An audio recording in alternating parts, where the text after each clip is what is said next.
So I just want to show you my fermented honey. Yeah, it looks nasty, right? But that's just because there's honey crystals stuck to the side of the jar. That's all. It's just honey.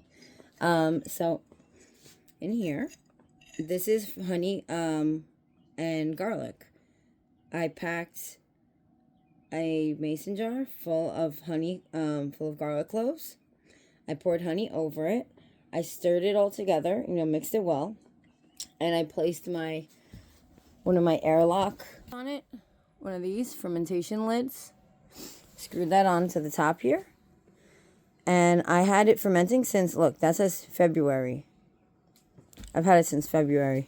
I just took the fermentation lid off like a few days ago. And what happens inside is amazing, actually. Within just a few days, the garlic changes from a raw garlic taste to, it's like eating an apple. It is so weird. It's actually oddly enjoyable and sweet. And I'm gonna lie to you, the first week I was snacking out of this jar like crazy. Now it has been about 2 months that it's been fermenting, and at this point I don't enjoy it that much. Now I'm eating it strictly for the health benefit and not enjoying it. So I think the sweet spot is somewhere early on, not a late ferment, for enjoyability. But then again, the longer you ferment, you get different microbes, different bacteria strains and things that grow in there. You get like a stronger, more potent version of, with more nutrients.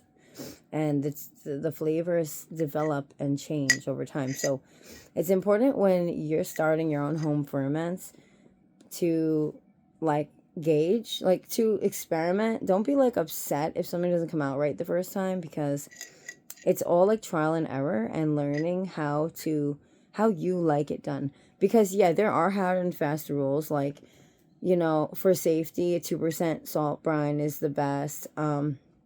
There's certain hard and fast rules, anything outside the water will grow mold, right? You have to stir it and make sure that everything stays underneath the water every day and shake it up, and depending on what it is.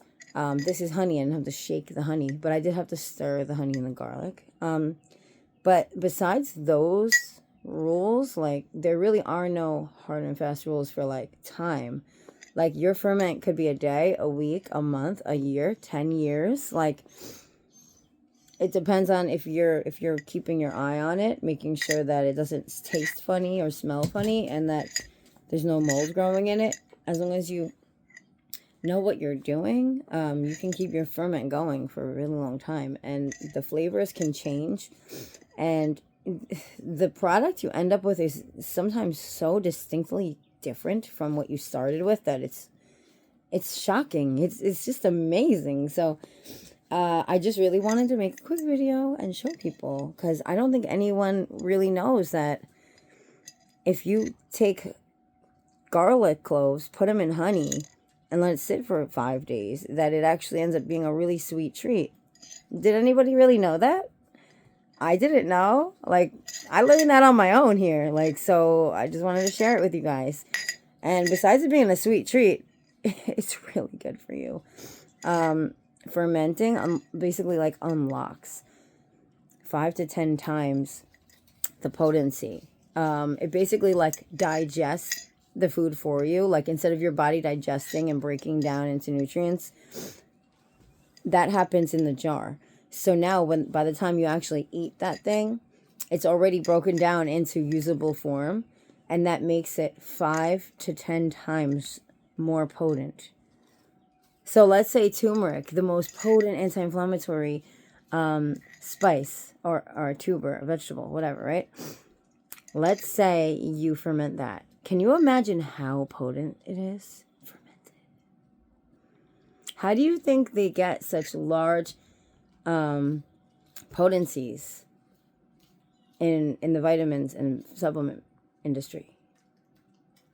They fermented. Anyway, I just want to show you guys the garlic. And I'll even show you I eat it.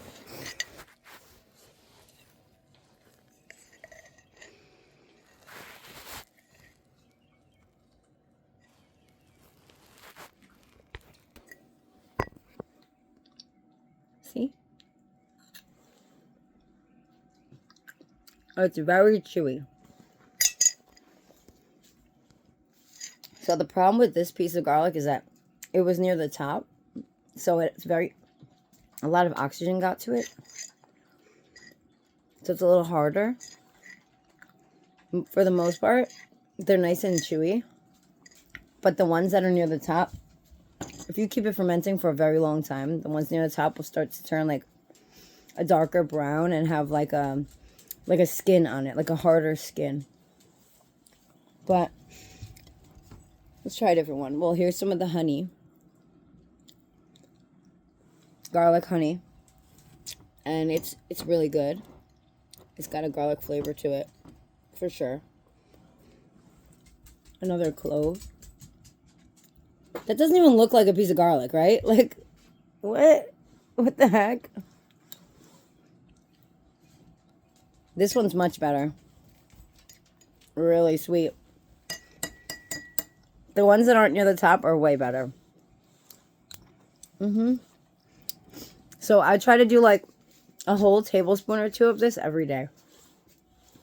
Which is actually a lot of sugar, so maybe I should be doing less. It's just that, well, I'm counting the garlic cloves into my tablespoon. So I guess it would be like a teaspoon of honey. But like I'll eat 2 or 3 cloves every day. And that's just another way to get your fermented food in every day, right? And if you have like a sweet tooth, you could be like, well, I guess I have an excuse to have my honey. And you know, you could even do like honey, lemon, ginger. Wouldn't that be really good? Lemon, ginger, honey, fermented. I'm going to do that next. All right, I'm going to do that next. And I'm going to show you guys the video. I think I have lemon. I think I'm going to do it today. We'll see. Well, I hope you learned something. Have a good day.